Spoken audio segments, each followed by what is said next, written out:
मेरा नाम कीर्ति योगी, कक्षा 5 है। कलयुग समाज के अशुभ लक्षण। कुटुंब कम हुआ, संबंध कम हुआ, प्रेम कम हुआ, मर्यादा कम हुई, लाज लज्जा कम हुई, विनम्रता कम हुई, संपन्न कम हुआ, पुस्तक वाचन कम हुआ, खान पान की शुद्धता कम हुई, बाल कम हुए, कपड़े कम हुए, नींद कम हुई, घी मक्खन कम हुआ, पीतल तांबे के बर्तन कम हुए, भाई भाई का प्रेम कम हुआ, सत्य कम हुआ, अतिथि कम हुए, धैर्य कम हुआ, श्रद्धा विश्वास कम हुआ, बड़ों का सम्मान कम हुआ और भी बहुत कुछ कम हुआ। जिसे जीवन सहज था, सरल था, संतान को दोष न दे, बालक या बालिका को इंग्लिश मीडियम में पढ़ाया, अंग्रेजी बोलना सिखाया, जन्मदिन की, शादी की सालगिरह जैसे जीवन के शुभ प्रसंगों को अंग्रेजी कल्चर के अनुसार जीना श्रेष्ठ माना, माता पिता को मम्मी डैड कहना सिखाया। जब अंग्रेजी कल्चर के परिपूर्ण बालक या बालिका बड़ा होकर आपको समय नहीं देता, आपकी भावनाओं को नहीं समझता,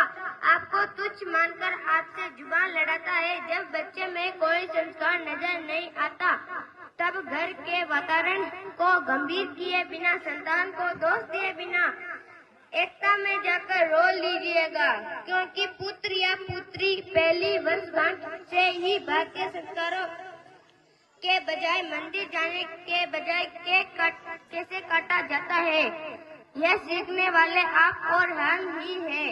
जब बच्चा पहली बार घर से बाहर निकलता तो प्रणाम और आशीर्वाद के बदले बाय बाय कहना सिखाने वाले आप और हम ही हैं। हम परीक्षा देने जाते समय इष्ट देव बड़ों के पैर छूने के बदले बेस्ट ऑफ लक कहकर परीक्षा भवन तक छोड़ने वाले आप और हम ही हैं।